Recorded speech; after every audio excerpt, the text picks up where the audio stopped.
Alors, un beau bonjour à chacun, chacune de vous en ce samedi 17 avril, encore dans la lumière et la joie de Pâques, en dépit, bien sûr, des conditions de vie difficiles dans lesquelles nous sommes. Mais comment garder cette joie profonde, hein, cette joie qui vient de la présence de Dieu avec nous? Dans le va-et-vient du silence et de la parole de Dieu. Il n'y a pas question d'opposer intériorité, silence et la parole de Dieu. Il s'agit plutôt de les relier, de les conjuguer ensemble, parce qu'ils font partie tous les deux du même mouvement d'écoute attentive. Henry Nouwen, qui est un auteur spirituel du 20e siècle, dans son livre Les trois mouvements de la vie spirituelle, attire notre attention sur l'étroite connexion entre le silence et la parole de Dieu. Citation. La parole de Dieu traverse notre mur épais de mots et pénètre au centre silencieux de notre cœur. Le silence libère en nous l'espace pour que la parole puisse être entendue et accueillie. Appelés à devenir davantage des disciples missionnaires signifiants, intériorité, silence et parole de Dieu contribuent à nourrir notre vie de foi et à donner aussi à nos paroles l'autorité qui leur est nécessaire. Le contexte missionnaire dans lequel nous vivons présentement nous appelle à y apporter toute notre attention. Voici ce que dit John Maine. Les mots que nous employons en tentant de transmettre le message chrétien doivent être chargés de puissance, mais ils ne peuvent l'être que s'ils sont habités du silence de l'esprit. La parole de Dieu proclamée a besoin de se déposer dans le silence pour trouver toute sa fécondité. Dans sa propre pratique missionnaire, Jésus lui-même a su trouver un juste équilibre entre le silence d'intimité avec son Père et l'annonce, la proclamation de sa bonne nouvelle. Au cours de sa vie et de sa mission, Jésus s'est donc employé à avoir des espaces significatifs de silence. On peut mentionner quelques moments de sa vie. Les 40 ans au désert, le baptême, au moment de faire le choix de ses apôtres, après la multiplication des pains, la transfiguration, et sans oublier bien sûr la prière insistante au jardin de Gethsémani. On peut donc affirmer ceci, que la prière silencieuse est la respiration de la vie de Jésus. La prière silencieuse, la respiration de la vie de Jésus. Elle n'est pas détachée de son activité missionnaire, mais elle est intimement reliée à elle. Le premier chapitre de l'évangile de Marc nous le montre bien. Dès le début de son évangile, Marc nous donne le programme de la mission de Jésus. Et voici le passage dans l'évangile de Marc, chapitre 1, versets 32-35. Après la guérison de la belle-mère de Pierre, le soir venu, après le coucher du soleil, on se mit à lui amener tous les malades et les démoniaques. La ville entière était rassemblée à la porte. Il guérit de nombreux malades, souffrant de maux de toutes sortes, et chassa de nombreux démons. Au matin, à la nuit noire, Jésus se leva, sortit et s'en alla dans un lieu désert.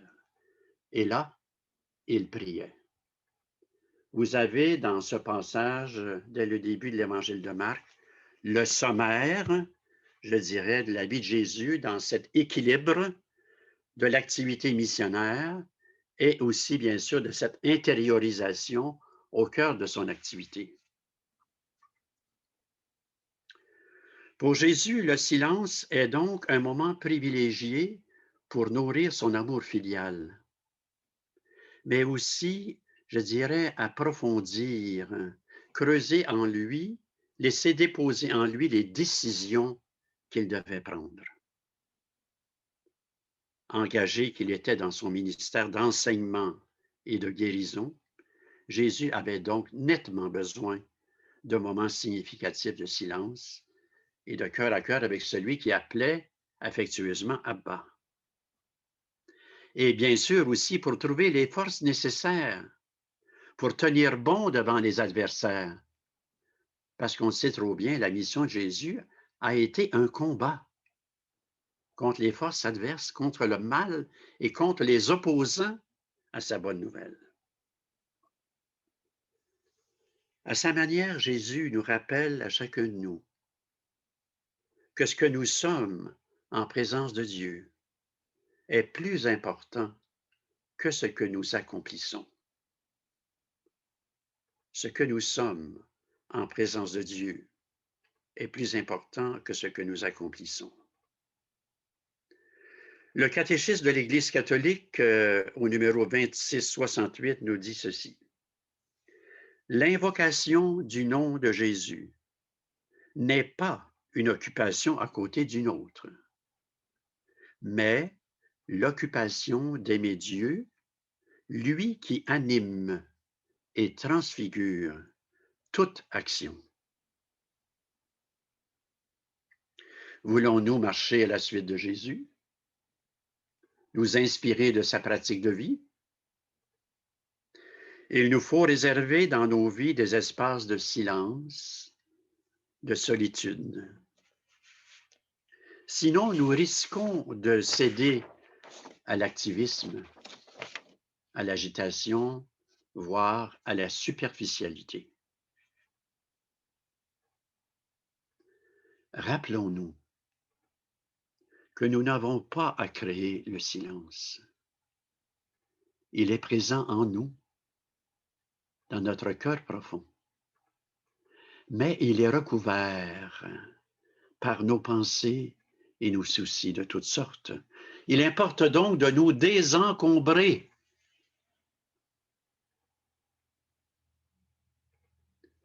Jésus a eu soif de se mettre à l'écoute de Dieu son Père, de pratiquer une écoute attentive. Et par toute sa vie, il est donc devenu par la suite parole du Père pour l'humanité. Selon saint Irénée, on ne peut comprendre les paroles de Jésus sans porter attention à son silence. Bon, ça, c'était une découverte pour moi. Ça, je trouve ça intéressant. On ne peut comprendre les paroles de Jésus sans porter aussi attention à son silence. Et nous ne pouvons comprendre son silence sans devenir soi-même davantage silencieux. Saint Irénée a encore l'audace de dire que la moitié des passages de l'Écriture se tient dans les mots et que l'autre moitié dans les espaces blancs entre les mots.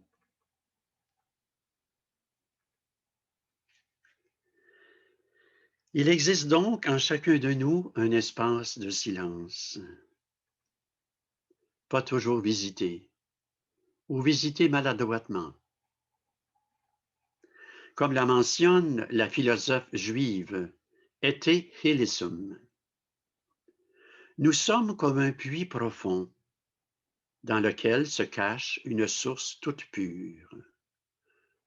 Trop souvent, elle est obstruée, cette source. Nous avons donc à dégager notre puits, le déblayer de tout ce qui l'envahit, c'est-à-dire nos idées de toutes sortes, nos images, nos désirs, nos émotions, nos culpabilités. J'aime beaucoup cette image de éthylisme, hein, cette image du puits. Ça traduit bien, en fait, dans l'expérience de la méditation, de descendre davantage dans la profondeur, hein, de ne pas rester à la surface. Donc, elle dit, on est un puits profond, mais il est un peu obstrué, il faut le dégager, il faut le désencombrer. En somme, ce qu'elle mentionne, c'est tout ce qui contribue à la centration sur soi. Dans le silence, nul besoin de présenter à Dieu quoi que ce soit. Ni pensée édifiante, ni pieux sentiment. Contentons-nous de nous tenir humblement dans la simple présence.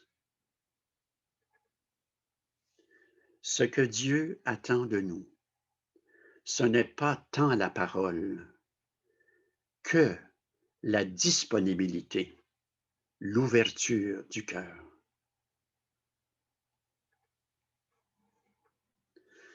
Voilà donc le silence dans lequel on est invité à entrer, en devenant progressivement silencieux intérieurement. Retenons toutefois que le silence n'est pas une fin. Le silence n'est pas une fin. Le silence est pour nous aider à nous rendre présents. Présents à nous-mêmes d'abord et présents aussi à Dieu pour être capable ensuite d'être présent aux autres. Il est fort difficile d'être présent aux autres si on n'est pas d'abord présent en soi, présent pour soi.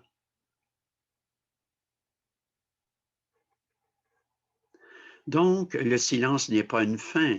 Il veut nous ouvrir à la présence de Dieu qui se tient au plus intime de nous. On n'a pas à demander sa présence. Elle est là. Elle nous précède.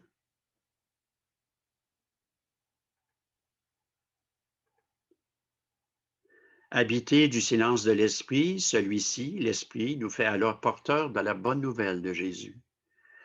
Et l'Esprit va nous faire trouver les paroles justes, les paroles essentielles qui puissent toucher les cœurs et changer des vies.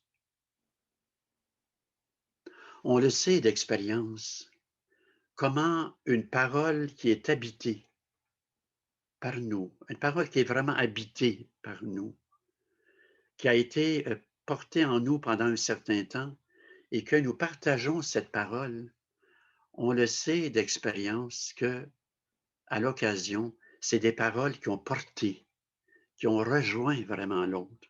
Parce que d'abord, elles ont été présentes en nous et qu'ensuite on l'a partagé. Donc, c'est l'Esprit qui nous fait trouver les paroles justes, les paroles essentielles, qui puissent toucher les cœurs et changer les vies. Un seul mot suffit, c'est notre mot de prière, afin de devenir un peu plus silencieux. Dire son mot de prière avec une simplicité et une fidélité grandissante, comme dirait John Maine. Notre mot de prière, c'est comme s'il montait la garde, vous savez, monter la garde à la porte du cœur. Comme le dit John Maine dans le chant du silence. Notre mot de prière empêche les futilités qui lui sont étrangères d'y pénétrer. La garde. Même les futilités de nos saintes paroles et pieuses pensées. C'est pas mal celle-là.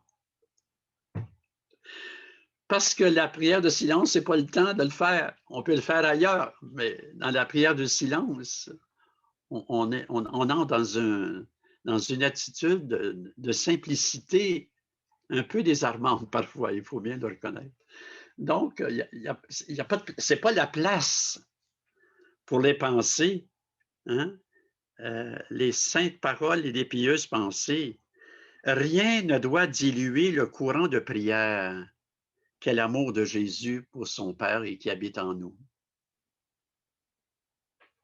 J'ai été très frappé il y a pas si longtemps, en fait, par cette, affirmation, heu, que le seul priant, en réalité, c'est le Christ. Le seul priant, c'est le Christ. Et que nous entrons, nous essayons d'entrer avec lui dans sa prière tournée vers le Père. Je pense que ça nous maintient à notre juste place. Et parfois nos prétentions que nous pourrions avoir à nous tourner vers Dieu. Notre mot de prière exprime tout notre désir d'être tourné vers le Christ qui nous habite au centre de soi. Attentif à la parole de vie déposée en nos cœurs. Peu importe les pensées qui virevoltent à notre esprit comme un tourbillon certains jours, seul compte l'attitude de foi et d'amour qui accompagne la reprise intérieure humble et patiente de notre mot de prière. Il nous sert, notre mot de prière, comme un filtre à toutes ces pensées qui ont tendance à nous décourager de devenir silencieux. C'est l'ego qui fait des siennes et qui nous tend un piège. Le mot de prière est comme un doux refrain qui, à l'intérieur de nous, murmure le nom de Jésus. C'est pour ça que John Mann, quand il dit que nous prenons notre mot, si nous prenons Maranatha, il le dit, vous l'habitez, vous le dites avec le cœur. Hein? Donc, c'est pas mécanique. Hein? C'est comme un murmure, c'est comme un refrain qu'on aime dire. Portée alors dans le silence du cœur, la parole de Dieu peut réussir à trouver en nous un espace d'accueil qui donnera du fruit en son temps. Ce qui apparaît à première vue simplement un texte écrit devient habité d'une présence. C'est le Seigneur qui s'adresse à nous personnellement. Ces mots de l'apôtre Paul dans l'Épître aux Thessaloniciens attirent notre attention. Quand vous avez reçu la parole de Dieu, vous l'avez accueillie non pas comme une parole d'homme, mais comme elle est réellement, la parole de Dieu qui est à l'œuvre en vous, les croyants. Qu'en est-il pour chacun de nous? Est-ce que nous avons conscience de cela? Déposée dans le silence, voilà que la parole de Dieu peut trouver en nous une qualité d'attention, comme si nous l'écoutions pour une toute première fois.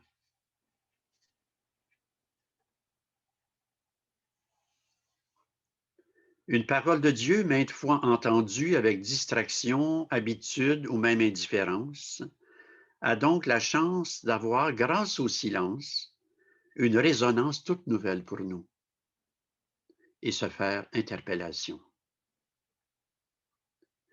La parole prend vie en nous. Elle s'adresse à nous personnellement dans notre aujourd'hui. Soutenu par un seul mot, notre mot de prière, nous jetons, pour ainsi dire, l'encre dans les profondeurs de notre cœur et nous donnons la chance à la parole de s'y déposer et de nous laisser habiter par elle.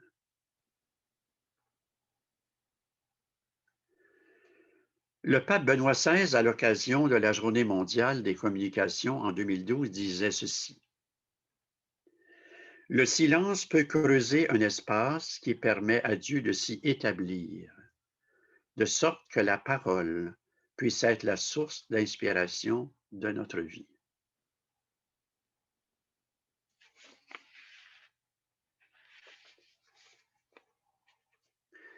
J'ai un petit peu le goût de chanter.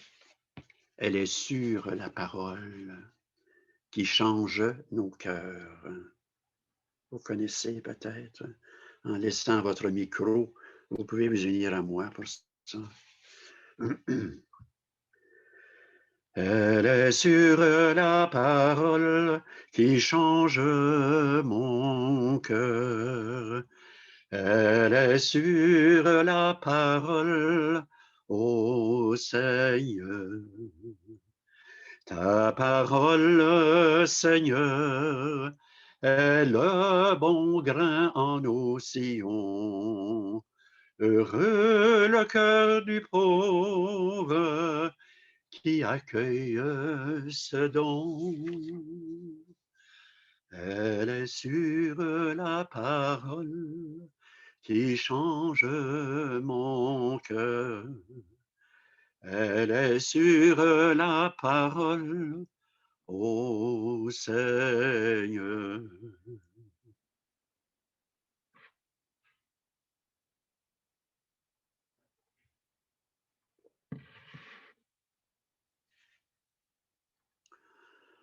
On peut continuer à faire sourde oreille à la parole, mais on ne peut nier qu'elle s'est adressée un jour à nous. On peut faire nôtre ce passage du psaume 94.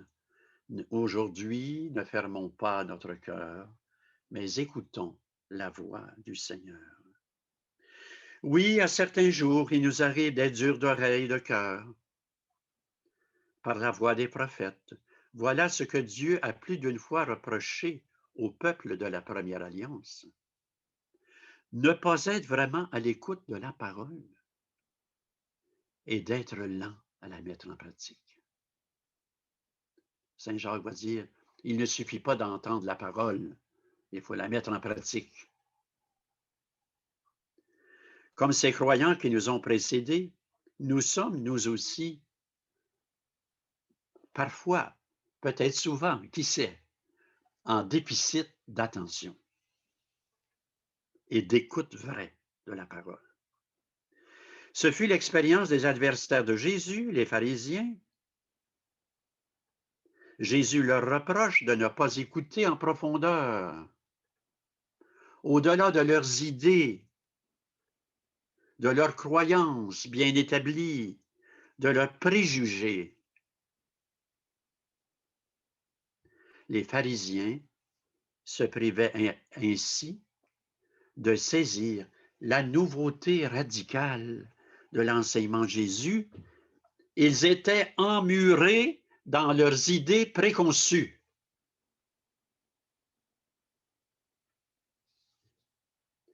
Notre condition de disciple nous presse de donner une place de choix à la parole de Dieu. La meilleure part, l'unique nécessaire dont parle l'Évangile, ne serait-ce pas cela? L'écoute de la parole? Apprendre à nous tenir aux pieds du Maître, calme et silencieuse, et nous laisser instruire. Le sens du mot disciple est la condition de celui qui apprend.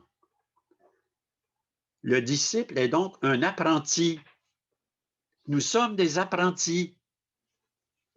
On va en avoir pour toute notre vie à rester des apprentis, ça a tout l'air. Et qu'on a besoin de se laisser instruire par le Maître, hein? Jésus, l'Esprit en nous. Hein?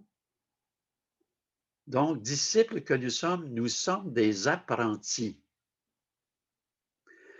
Alors ici, il vaut la peine de rapporter ces réflexions du théologien Henri Nouwen à nouveau. Comme vous pouvez voir, j'aime beaucoup ce théologien-là, qui souligne bien le lien étroit qui existe entre le silence et la parole de Dieu. Sans la lecture de la parole, le silence se dessèche. Et sans le silence, la parole perd son pouvoir recréateur.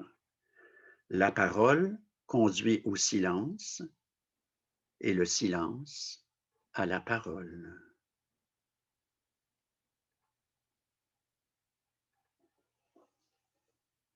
J'avais été frappé, je fais un peu un incise, c'est pas dans mon texte, là. Ceux qui me connaissent, vous savez, un peu comme il dit Saint-Irénée, il y a ce qui est écrit, puis entre les mots. Bon, ben là, là c'est les mots de Michel. J'avais été assez frappé par une remarque du moins je nommerai pas, un moine de Rougemont, qui a une attitude plutôt critique envers la méditation chrétienne. Et son opinion à lui était effectivement que la méditation chrétienne ne fait pas suffisamment appel à l'émotion. À l'émotion. Je m'étais dit à moi-même, mais quand même, il y a plusieurs demeures dans la maison du Père. On peut être beaucoup plus à l'aise avec le silence. Mais cette parole-là que je viens de citer de Nouwen, elle attire vraiment mon attention. Que sans la lecture de la parole, le silence se dessèche. Donc, notre silence a besoin d'être nourri aussi par la parole. La parole de Dieu s'entend. Et notre écoute de la parole a besoin, la parole elle a besoin de se déposer dans le silence. On ne réfléchit pas sur la parole, on la laisse déposer dans le silence. Bref. Mais en fait, ce que je viens de vous dire, j'avais écrit dans l'écoute du silence, là, de cette réflexion, cette attitude un peu critique de ce moine à l'égard de la méditation chrétienne. Bref, comme le mentionne l'Évangile de Saint Jean, au commencement était la parole et elle était tournée vers Dieu, portée dans le silence. Alors, quand la parole a été donnée, elle a pris visage humain en Jésus.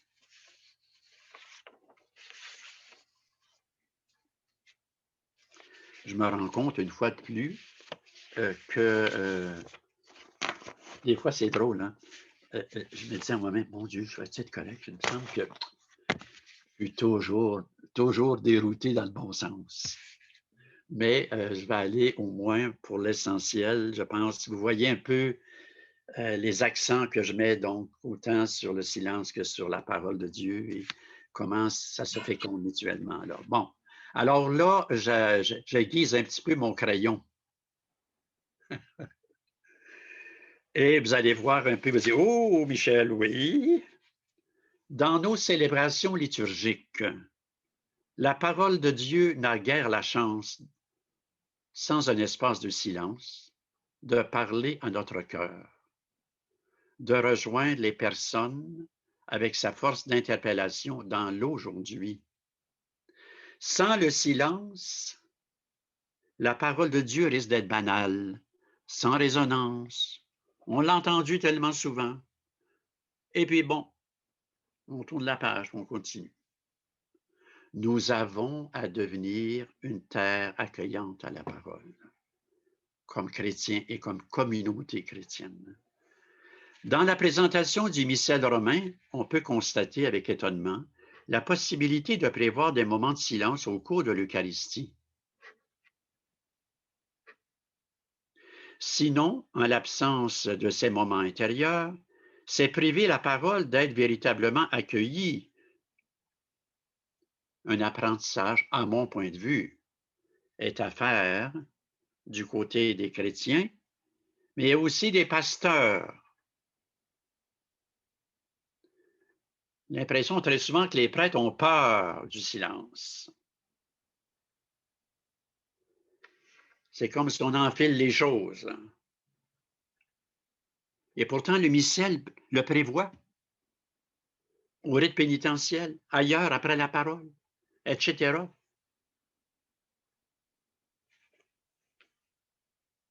Il y a donc un apprentissage à vivre autant de la part des pasteurs que de l'ensemble des chrétiens. Moi, je sais ici, à la chapelle à Saint-Antoine, là, de temps en temps, après l'homélie, je fais au moins 2 minutes de silence. Mais je sens très bien qu'il y en a qui sont inconfortables. Là. Oh, ça bouffe, les Kleenex, puis les portefeuilles. Puis... Ça prend du temps de s'éduquer là-dessus, beaucoup de temps. on a la chance de pratiquer la méditation silencieuse. Ça nous permet de goûter ces moments-là quand ils arrivent. Bon, la lecture priante de la parole fait partie d'une longue tradition qui a marqué la vie des croyants pendant plusieurs siècles. Déjà, dans le peuple d'Israël, on priait avec la parole de Dieu et on prenait le temps de l'écouter. Un passage du prophète Néhémie au chapitre 8 est une belle illustration de cela. Alors, j'en ai, disons, pour 5 minutes et je vais arrêter, même si je n'ai pas terminé tout ce que j'ai préparé. Mais ça sera la belle surprise parce que vous allez recevoir le texte intégral de ce que je vous présente. OK. Un passage du prophète Néhémie, on ne le connaît pas beaucoup, celui-là. On dit que c'est un petit prophète. Bon, mais attention, c'est un prophète. Prophète Néhémie au chapitre 8. Une belle illustration de cela, une communauté qui se porte à l'écoute de la parole. Ça vaut la peine d'écouter ce passage-là du prophète Néhémie. Tout le peuple se rassembla comme un seul homme. On pourrait dire comme une seule femme aussi. On demanda au scribe Esdras d'apporter le livre de la loi de Moïse que Yahvé avait prescrite à Israël. Sur la place, Esdras lut dans le livre depuis l'aube jusqu'à midi. Tout le peuple tendait l'oreille. Esdras ouvrit le livre au regard de tout le peuple. Et quand il l'ouvrit, tout le peuple se mit debout. Alors Esdras bénit Yahvé, le grand Dieu. Tout le peuple, les mains levées, répondit « Amen, Amen ». Puis il s'inclina et se prosterna le visage contre terre. Esdras lut dans le livre de la loi de Dieu, traduisant et donnant le sens, et ainsi on comprenait la lecture.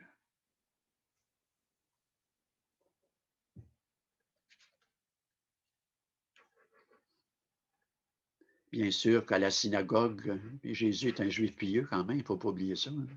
C'est un juif pieux, Jésus. Il allait à la synagogue, c'est un pratiquant. Et bien sûr qu'on lisait au Shabbat les premiers livres qu'on appelle le Pentateuque et les prophètes, des extraits des prophètes.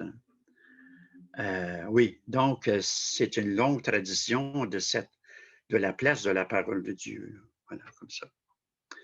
Les premiers chrétiens eux-mêmes, surtout ceux venant du monde juif, ont hérité cette prière nourrie de la parole de Dieu. Et plus tard, les pères de l'Église d'Orient comme d'Occident ont pratiqué la lecture priante de la parole, invitant les chrétiens à faire de même. Mentionnons aussi les moines ermites des déserts de Palestine et d'Égypte, là a vécu Jean Cassien. En somme, jusqu'au XIIIe siècle, la lecture priante de la parole était une manière habituelle de prier. Puis, il y a eu une période d'éclipse. Cette manière de prier étant réservée au monastère. Je termine ici avec un petit passage, une conclusion, c'est 2 lignes à peine. C'est Jean Cassien, 4e siècle. Jean Cassien nous dit, à chacun de nous, et moi aussi, quand je parle aux autres, je parle aussi à moi. Applique-toi avec constance à la lecture de la parole de Dieu, jusqu'à ce qu'une incessante méditation silencieuse imprègne ton esprit et que la parole te transforme à sa ressemblance.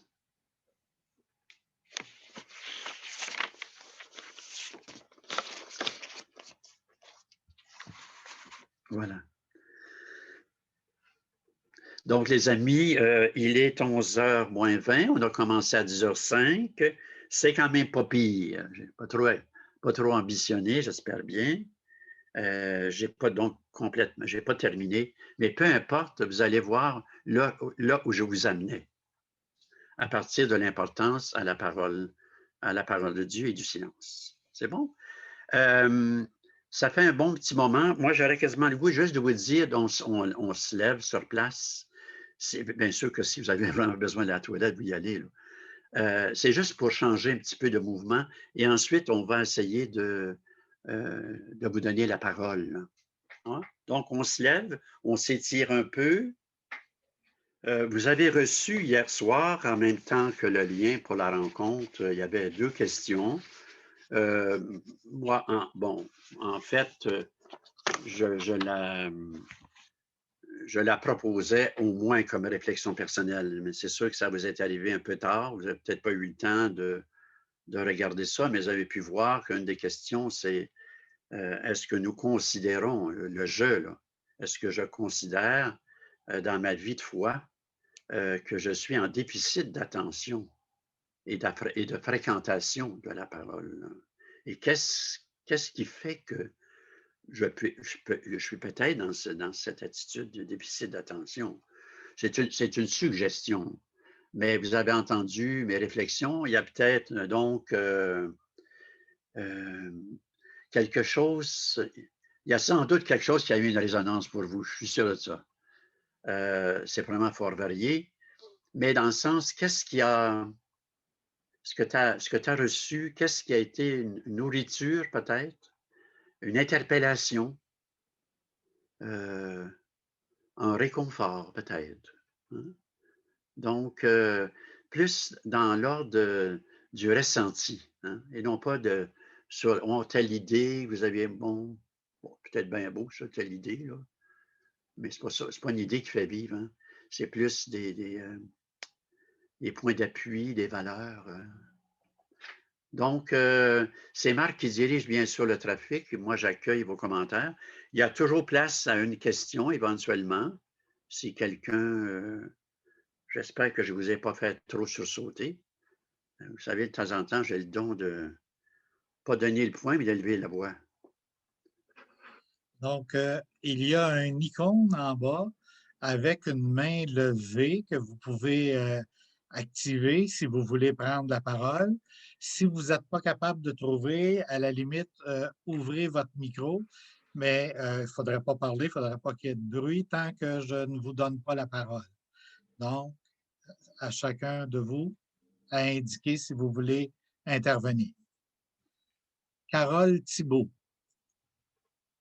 Ouvrez votre C'est micro. Fernand. Bonjour, c'est Fernand. Je suis avec Carole. OK. Frère Michel, j'aimerais réagir ou avoir plus de commentaires. Vous savez, je suis un nouveau dans la méditation et j'ai toutes sortes de difficultés que j'essaie de faire différents liens. Vous avez dit tantôt, on ne réfléchit pas sur la parole, on la laisse se déposer. Et vous donniez un petit peu comme exemple, quand vous faites la lecture de l'Évangile, vous faites l'homélie qui est un commentaire, une réflexion sur la parole, et vous laissez du temps par la suite pour la laisser se déposer.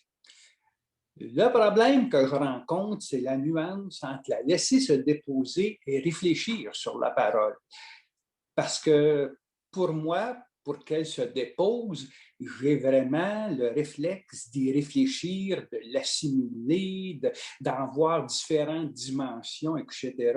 Et c'est là que j'aimerais avoir encore plus d'éclairage entre réfléchir sur la parole et la laisser se déposer. Bon, ce que je peux te dire, c'est que dans la lecture, ce qu'on appelle la lecture priante de la parole, Oui. Personnellement, ce n'est donc pas le lieu de la réflexion. On ne suit pas un cours de Bible. On peut suivre un cours de Bible, ce qui est excellent, là. Donc, c'est le Seigneur qui s'adresse à moi. Je ne sais pas trop qu'est-ce qu'il va me dire, qu'est-ce que je vais retenir, peut-être, si tant est qu'il y a quelque chose vraiment à dire. Donc, il s'agit d'être simplement avec la parole, de la laisser être en soi, dans ce qu'on appelle la lecture priante de la parole. Alors, quand on lit la parole, on la relit, et la méditation, c'est comme la marcher, je dirais. La marcher, on marche la parole, mais ça ne veut pas dire qu'on réfléchit avec, je l'analyse. Non, je la laisse, je la goûte. Comprends-tu la différence entre goûter et réfléchir? je la goûte et je la laisse déposer dans le silence. Mais bien entendu, je peux prendre un commentaire dans un autre contexte, si j'en ai le temps et le goût, un commentaire, ou bien non, même avec ta Bible du Nouveau Testament, si c'est les évangiles, il y a des notes au bas de page qui nous aident des fois. Donc, tu vois, le propos n'est pas la réflexion, le propos dans la lecture priante de la parole, c'est de la laisser déposer simplement en soi. Merci. On s'en reparlera, Fernand. Et Suzanne Mainville. Ouvrez votre micro, Suzanne. Oui. Bonjour, Suzanne. Bonjour. Je voulais vous parler de ce que je considère qui m'emmène en déficit d'attention parfois. Si parfois je lis la parole, entre toutes mes activités que je fais dans la journée, je m'arrête, je lis la parole, je la reçois par courriel chaque jour. Si je le fais de cette façon-là, je me sens en déficit d'attention. C'est comme, je la lis, mais c'est plus en surface.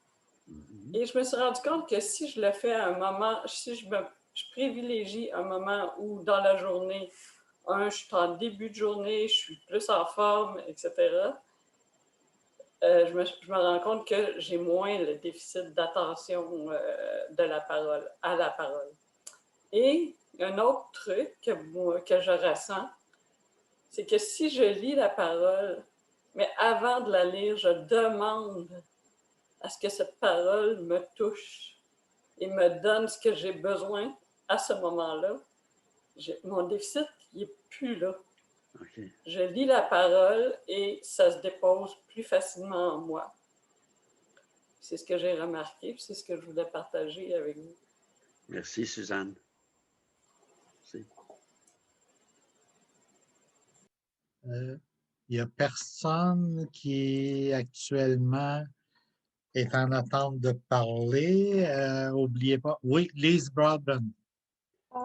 Oui, je trouve que Suzanne a porté un bon point. Elle dit qu'elle reçoit tous les jours la parole. Et ça, c'est peut-être mon défi d'avoir une source de la parole qui va venir chaque jour, mais qui est assez court, mais qui est très significative.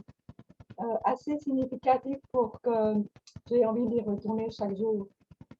Je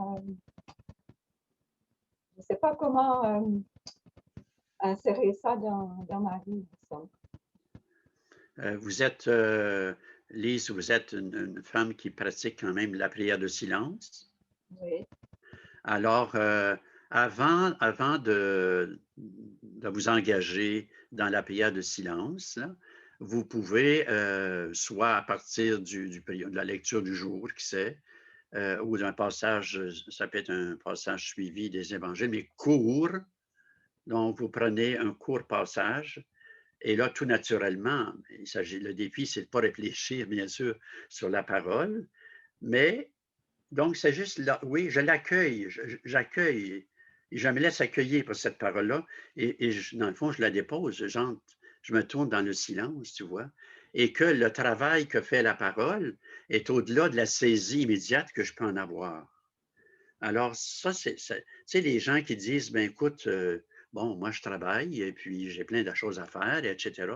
Dans la mesure où on a ces moments de méditation, effectivement, il y a là, me semble-t-il, une occasion intéressante de voir à la jonction, je dirais, de la parole et du silence.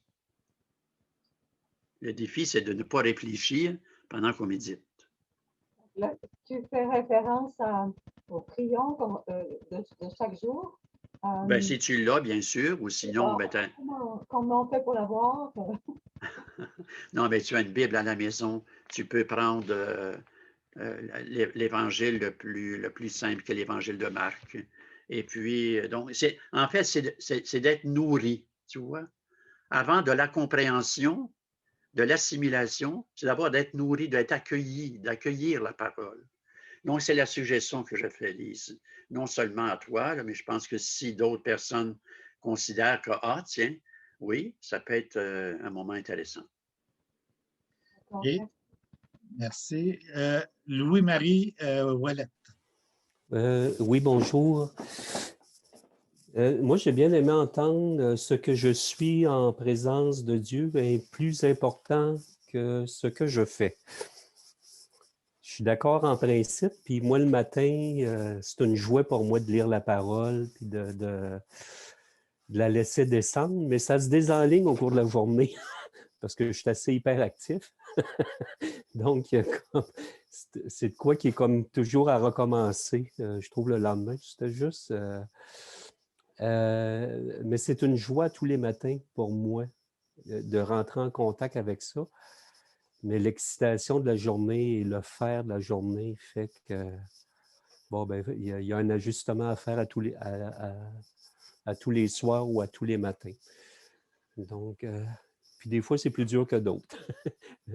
C'est ça. Je vous remercie.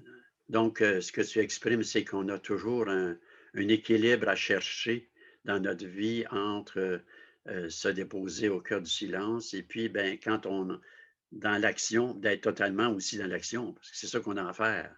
Donc, c'est trouver, c'est un équilibre instable entre ces deux dimensions de notre être, finalement. La dimension d'intériorité, la dimension d'extériorité. Pierre Terrien.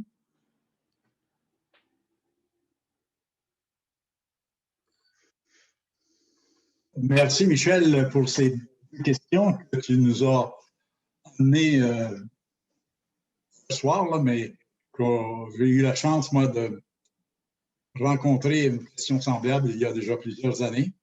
Et j'aimerais apporter ce passage vers lequel tu m'as ramené par la première question qui dit « La parole de Dieu veut nous attirer vers le silence, 3 points de suspension. » Et on dit tout le temps dans le psaume 119, verset 105, « La parole est une lampe sur mes pas pour qu'on ne s'égare pas. » C'est paraphrasé un peu dans mon genre.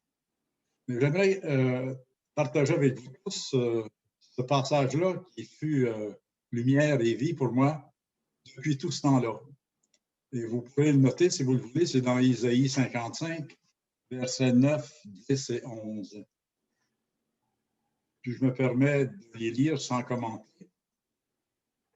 Autant les cieux sont élevés au-dessus de la terre, autant sont élevées mes voix au-dessus de vos voix, mes pensées au-dessus de vos pensées. Même que la pluie et la neige descendent des cieux et n'y retournent pas sans avoir arrosé la terre, sans l'avoir fécondée et l'avoir fait germer, pour fournir la semence aux semeurs et le pain à manger. Ainsi en est-il de la parole qui sort de ma bouche. Elle ne revient pas vers moi sans effet, sans avoir accompli ce que j'ai voulu et réalisé l'objet de sa mission. Juste un commentaire personnel pour le deuxième volet de cette première question. Tu écris « Quelle place accordes-tu à la prière de silence pour que la parole de Dieu s'y dépose et devienne source de fécondité pour toi? » J'essaie, moi, d'accueillir la pluie et la neige qu'on peut lire dans le verset 10 de Isaïe, chapitre 55, pour qu'elles prennent racine, pour qu'elles deviennent vie. Si le Seigneur veut que ça vienne des pommes ou des messages, ou s'il veut que je devienne autre chose, bien, se laisser devenir ce que Dieu veut, par le biais du silence. Moi, ce passage-là m'a appris à fermer ma trappe. Merci.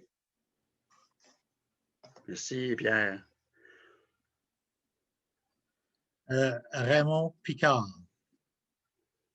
Monsieur Picard, ouvrez votre micro. Où est-il, le bon Raymond, là? Il est dans le deuxième, quoi? Bonjour. Bonjour.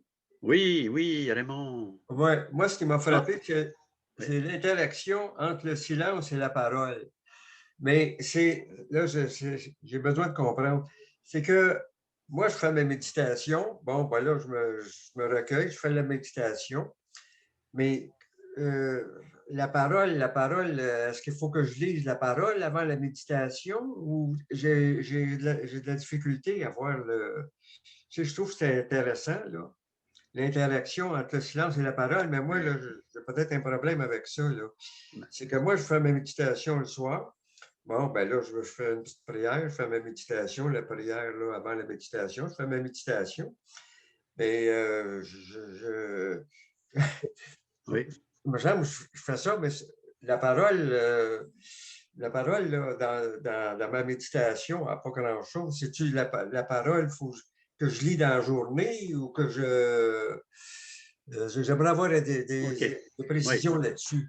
Bon, donc, une des possibilités, effectivement, comme tu dis, à un moment qui convient pour toi, supposant que tu as vraiment un espace de temps donc, significatif dans ta journée, de trouver un moment qui te convienne de manière habituelle, peut-être pour vraiment, ça, c'est la lecture, la méditation de la parole, OK? Okay. Ce qui est un peu lié à la méditation, avec la période de méditation, on peut la faire, on peut lire un extrait, un court extrait, comme j'ai répondu à Madame Broadbent, je pense, tantôt. Donc, un court extrait avant de méditer. Mais on peut aussi lire la parole après avoir médité. Parce que ce qui arrive, c'est que après 20 minutes dans le silence, quand même s'il y a des pensées là, qui tournent, là, mais on est quand même dans le silence, hein, on le sait. On est porté dans le silence. Oui. Et là, tu lis la parole après et tu remarqueras à l'expérience, si tu prends ce chemin-là, qu'il y a une qualité d'attention plus grande que si tu ne méditais pas, mettons. Je suis convaincu de ça, moi. OK. Ben là, Dans le fond, c'est intéressant ce que. Oui. Ça t'éclaire un peu, là? Oui. Là, ça, là, moi, j'étais comme. Je faisais ça comme déconnecté un de l'autre. Là. C'est ça, là. Mais tu vois, Raymond, des fois, dans les réponses que je peux donner, je ne peux pas penser à toutes là, dans un premier jet. Mais donc, tu peux voir qu'il y a deux façons, quand on dit de relier parole de Dieu et silence, il y a deux façons, en plus, bien sûr, d'un moment privilégié dans la journée qu'on peut fréquenter la parole. Bien, je te remercie parce que j'hésitais à poser la question. J'ai dit pas, tu sais, c'est peut-être là, une question que je sais que. Que je remercie de t'avoir posé la question. Ça répond très bien à ce que j'attendais, oui. Puis il faut se dire, Raymond, quand quelqu'un pose une question, surtout poser une question, il y en a d'autres. On est 40 à peu près, mais je suis porté à penser qu'il y en a certainement d'autres qui ont eu peut-être le même genre d'hésitation que toi, là. C'est beau. Je te remercie. Merci pour tes belles conférences que tu fais, là. Celle-là m'éclaire beaucoup sur Jésus dans la méditation, là. Okay. Le lien, là, c'est un lien important pour moi, ça que je pense, là, qui va m'aider beaucoup. Merci. André Pilon. André Bien, oui. Alimentaire. Je suis pas en déficit de lecture de la parole parce que tous les matins, je lis le petit feuillet, la parole de Dieu, puis j'essaie de méditer. J'ai déjà médité la méditation chrétienne là, en lisant le livre de Freeman. Et j'étais capable de faire 20 minutes le matin, 20 minutes le soir. Maintenant, j'ai 78 ans et j'essaie de faire la méditation et j'arrive pas à faire 5 minutes. Je ne sais pas ce qui arrive, je ne sais pas si avec l'âge on perd l'aptitude, mais ça me désole. Mm-hmm. Quelqu'un peut répondre à ça spontanément, ça ne me vient pas un peu un éclairage, là. Quelqu'un, hein? On peut s'entraider, quelqu'un a une parole de réconfort ou d'éclairage. On peut. Florence. Florence. Oh, excuse. Moi, je dirais là-dessus tout simplement que même si c'est un 5 minutes, un bon 5 minutes de qualité vaut 20 minutes de ne pas être là aussi. Alors, moi, je ne m'inquiéterais pas pour la question du temps. Quant à moi, qu'est-ce qui est important, c'est d'être au rendez-vous. Et le Seigneur est en dedans, il fait son travail pareil, puis lui, il nous connaît, il sait nos capacités, puis il ne nous demanderait pas d'aller au-delà de nos capacités. Alors, moi, je trouve que le temps qu'elle donne est aussi précieux que donner un grand temps. Merci beaucoup. C'est bon. Martin Desrosiers.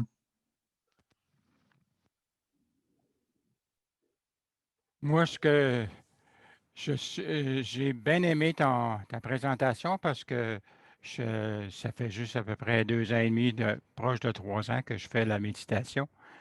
Puis de relier ça à la parole, je sentais que c'était un besoin. Puis quand la chose qui m'a plus frappé dans ta présentation, c'était le seul priant, c'est Jésus.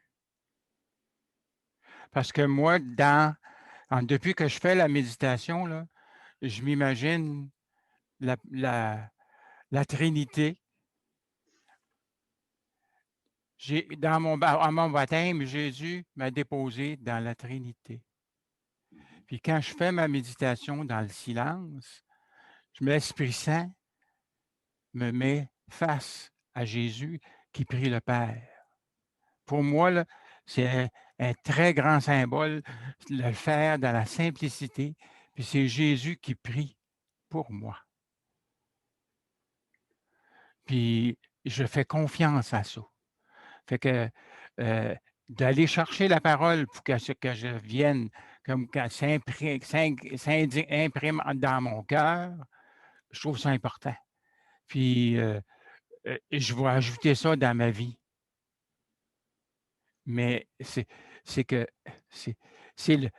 le lien qui manquait. Là. Il me semble qu'il y avait quelque chose qui manquait. Là. Puis ça vient tout englober. Pour moi, là, c'est un beau cadeau que tu nous as fait. Là. Je suis en déficit de la parole, puis on va faire grouiller ça un peu. Merci. Merci, Martin. Louise Garnier, vous vouliez intervenir? Louise Garnier? Oui, bien, c'est parce que M. Desrosiers vient de nommer la phrase, parce que je réponds à la première question, s'il y a des phrases qui m'ont vraiment marqué. Peut-être qu'ils vont, mais ça va être une source à méditer, parce que je ne saisis pas toute la profondeur de ce que ça veut dire. Le seul priant est Dieu.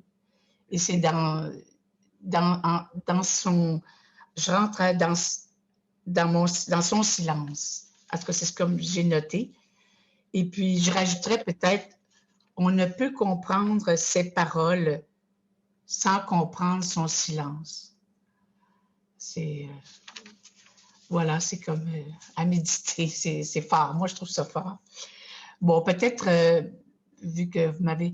je voulais juste rajouter pour madame, celle qui était un petit peu inquiète, qui se posait des questions par rapport à la méditation, là, qu'elle est rendue, qu'elle a de la difficulté, que ce soit plus long.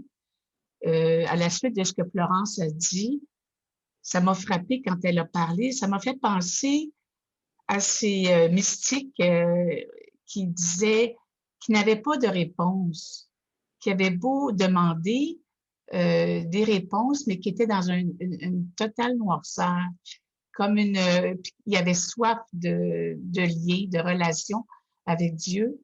Bien, évidemment, c'est comme une épreuve, mais c'est une épreuve qui peut être féconde.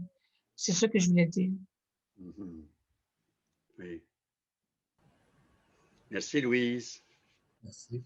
Donc, Charmaine Savage.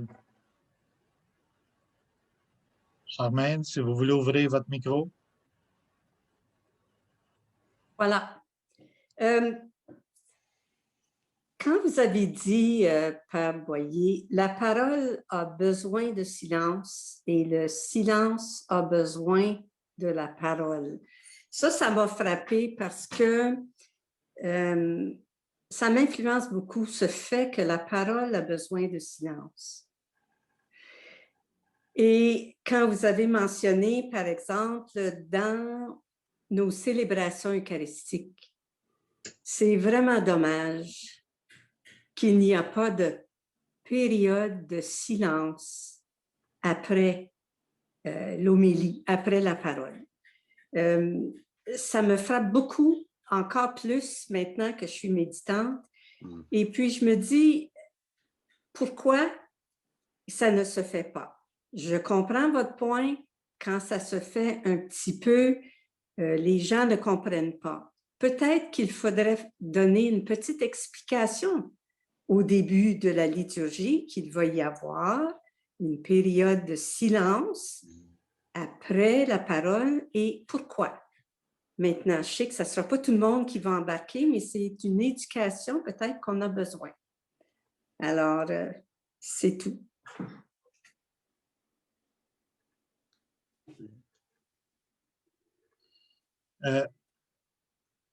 Michel, est-ce que tu interviens? Michel Bois. Oui, est-ce que il y a une chose qui est importante, je crois, à mentionner, dans le sens suivant, que quand on lit particulièrement les enseignements de John Main, dans sa façon de parler de la prière du silence, on se rend compte que sa vie a été nourrie de la lecture priante de la parole. Elle a été la source de son enseignement. Hein? Sa lecture priante de la parole est la source de son enseignement sur la prière de silence. Maine avait donc cette habilité de souligner le lien étroit, ce que j'ai mentionné, ce que j'ai développé dans le fond, le lien étroit qui unit de façon harmonieuse silence et parole de Dieu. Richard, excuse. Oui, j'ai presque terminé là. En écoutant, ça vient un petit peu comme un peu appuyer, là, pas nécessairement confirmer, mais appuyer l'attention que j'attire sur comment le silence et la parole ont besoin de se nourrir mutuellement. Et que le mot de notre ami est assez dur, hein, quand il dit le silence seul, sans la lecture de la parole, le silence se dessèche. Voilà. Alors, moi, c'est ce qui m'a fasciné quand j'ai commencé donc à aller au prieuré à l'époque, qui était vivant, qui était à Montréal, soit qu'il commençait avec un court passage, et là, je voyais bien que par la réflexion qu'il faisait, c'était sa lectio divina, c'était sa lecture priante, donc la réflexion qu'il faisait en rapport avec la méditation chrétienne. Et parfois, c'était à la fin, je disais, oh, le blimeux. Il nous a amenés là. C'est ça qui était à l'origine, finalement, de sa réflexion. Donc, il y avait deux façons, John Main, un peu, oui. Et ça, je l'ai moins trouvé chez Lawrence Freeman. Moi, je suis plus attiré par cette manière, disons. Chacun a le droit d'avoir ses préférences, hein? Et puis, ben, c'est comme ça. Alors, oui, peut-être une dernière intervention. Est-ce qu'il y avait d'autres choses? Oui, il en reste une personne qui va intervenir. Richard Rousseau. Monsieur Rousseau, oui. Oui, félicitations, Michel, pour l'enseignement. Ça m'a réellement touché. Ce qui m'a touché encore le plus, c'était peut-être la réponse que tu as donnée au premier intervenant. Lorsque tu as expliqué se déposer, c'est comme goûter la parole, laisser pénétrer la parole. Ça m'a amené comme une réponse peut-être au déficit d'attention que je peux avoir. Peut-être que faudrait que je fasse plus de lectio divina pour être capable de réagir plus, puis de la laisser pénétrer. Mais j'ai aimé la définition que tu as donnée de se déposer. Je me sens plus correct dans tout ça. Je ne sais pas si j'étais pas attentif, si tu l'as déjà expliqué. Je ne l'ai jamais entendu à ma connaissance, mais j'ai apprécié énormément. Puis je te remercie beaucoup. ça va sûrement m'aider, comme ça peut m'aider d'autres. Merci. C'est bon. Oui, oui, voilà. Donc, en terminant, que vous allez recevoir donc le texte de 7-8 pages peut-être, là. Et là, vous allez voir un peu la manière toute simple, là. C'est pas un long enseignement là-dessus, mais un petit peu comment se déroule une étape de ce qu'on appelle la lecture priante de la parole. C'est ça que je n'ai pas eu le temps de présenter, là. Mais c'est correct, vous allez avoir le texte, tant mieux si ça vous est utile. Je vous...